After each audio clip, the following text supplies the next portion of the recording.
chào anh em nha, đúng 12 giờ đấy.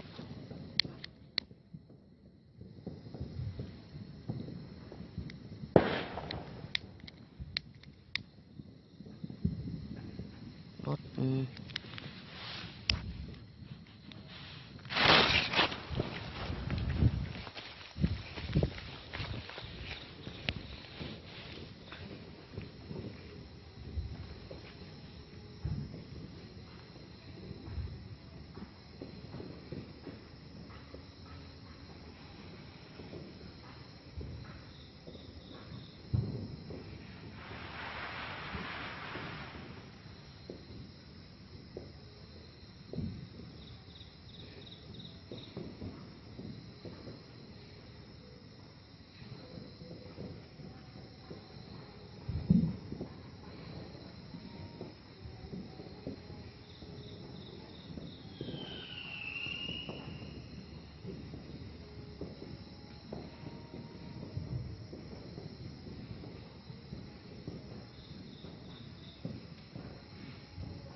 Ngoài tối quá.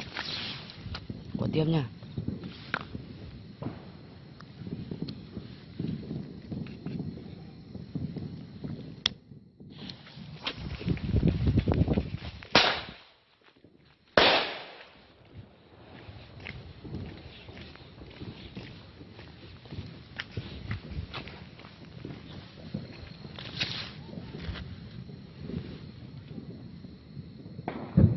Tiếp về anh em.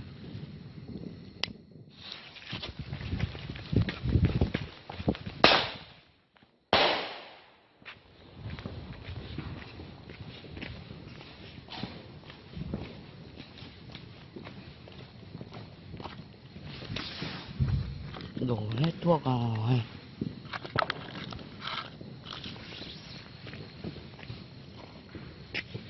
Tôi chỉ sợ công an này anh em. Tiếp này.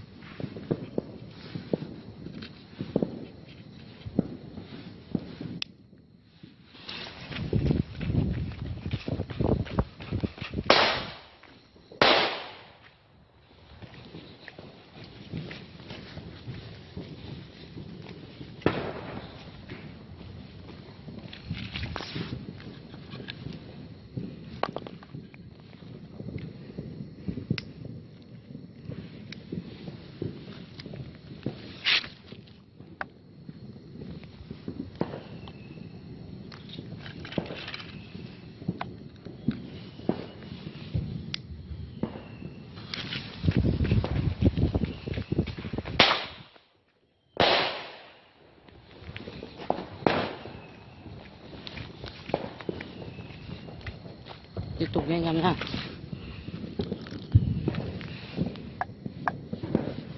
Có hoa tiếp ấy.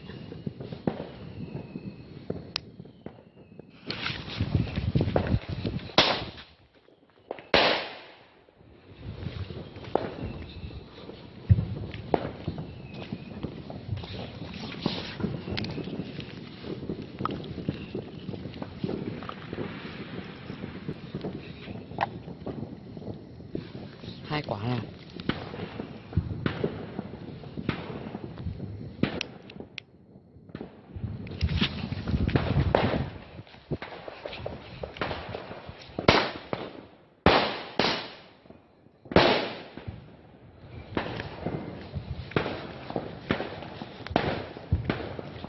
Mình tạm dừng clip đây, mình lên để mình lấy pháo trứng đốt nha. Cho anh em xem họ đốt này.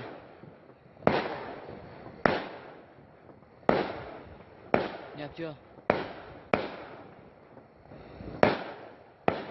Mình mà bị công an đuổi không mệt quá.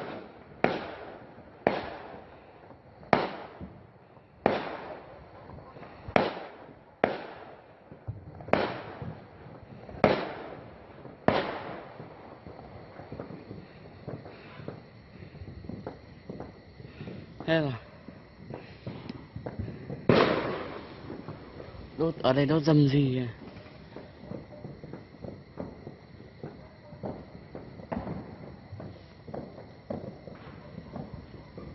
Thế à, xin phép anh em mình xuống mình chuyển tiếp.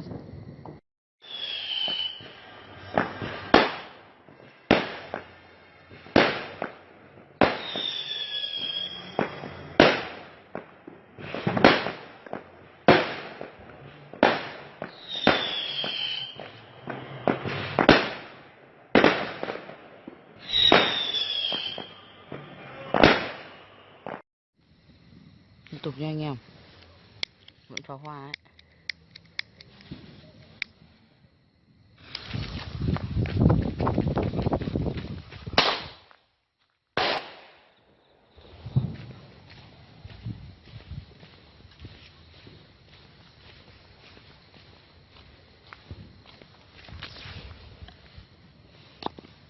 Toàn một số tàu, thỉnh thoảng đốt trong quả nghỉ, không chẳng may công an vào chết anh ạ.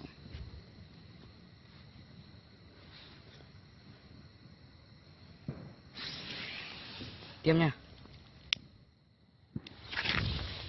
Hốt quá.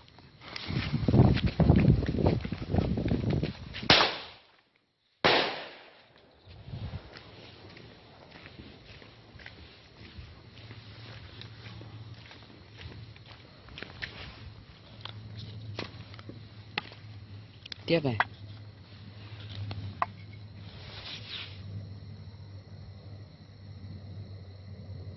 Tiếp nha anh em.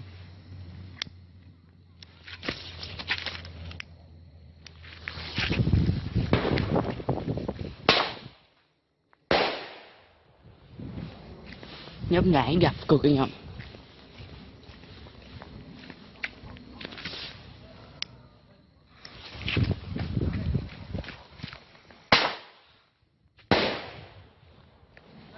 Hả?